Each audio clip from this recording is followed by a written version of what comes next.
धर्मेंद्र जी का क्या कसूर है? वो तो अपने कमरे का टेबल भी नहीं बदल सकते।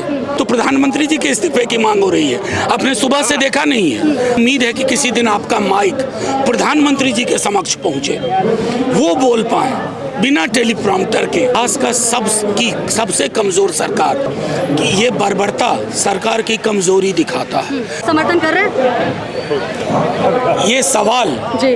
आप मंदिर या मस्जिद में खड़े व्यक्ति से जी। ये पूछे कि आपकी आस्था है या नहीं है, ये वैसा ही सवाल है। सर, जिस तरह से 19 दिनों से लगातार यहाँ पे सोनम वांगचुक जी बैठे हुए थे और जिस तरह से दिल्ली पुलिस की बर्बरता दिखाई दी गई, उस पर क्या कहेंगे सरकार? मैं तो जो कहना है वो सुबह से कह रहा हूँ कि ये बर्बरता सरकार की कमजोरी दिखाता है। इतिहास का सबसे कमजोर सरकार। लेकिन मुझे उम्मीद है कि किसी दिन आपका माइक प्रधानमंत्री जी के समक्ष पहुंचे, वो बोल पाए बिना टेलीप्रॉम्प्टर के, आपका सवाल के जवाब दे पाए। क्या सर आप 20 तारीख को सीजीपी के प्रोटेस्ट में जो संसद मार्च कर रहे हैं उसके साथ हैं आप? या तो संसद में रिसीव करेंगे या यहाँ से साथ होंगे।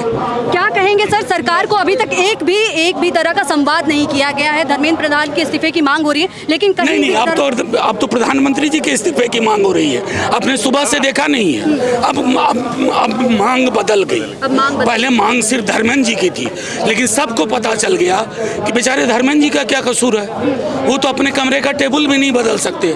प्रधानमंत्री जी की पूरी कैबिनेट है। टेबल कहाँ लगेगा, A4 साइज का पेपर होगा नहीं होगा, तो बस अब प्रधानमंत्री जी का इस्तीफा। अब प्रधानमंत्री जी का इस्तीफा होगा, ये साफ कहना है। आरजेडी के सांसद जो हैं मनोज झा जी, उनका कहना है कि अब धर्मेंद्र प्रधान जो कि एजुकेशन मिनिस्टर है, उनके इस्तीफे से काम नहीं चलेगा। अब इस्तीफा चाहिए देश के प्रधानमंत्री का। फिलहाल आपको बता दें कि जंतर मंतर पे जिस हिसाब से अभी भीड़ देखने को मिल रही है, ये पिछले 30 दिन का रिकॉर्ड तोड़ चुकी है। कि जिस तरह से आप एक बार दिखाइए रोशन उठा करके कैमरा, कि किस तरह से भीड़ दिखाई दे रही है। ये 30 दिन से यहाँ पे लोग प्रोटेस्ट कर रहे हैं और 20 दिन से लगातार सोनम वांगचुक यहाँ पे आमरण अनशन पे थे, लेकिन इस बार जिस तरह से भीड़ दिखाई दे रही है वो रिकॉर्ड तोड़ भीड़ है। और यहाँ पे आरजेडी के सांसद मनोज झा और राज्यसभा सांसद जो है मनोज झा उपस्थित थे। उन्होंने अपना बोला है कि आरजेडी समर्थन दे रही है और अब सिर्फ धर्मेंद्र प्रधान नहीं, प्रधानमंत्री नरेंद्र मोदी का इस्तीफा होना चाहिए।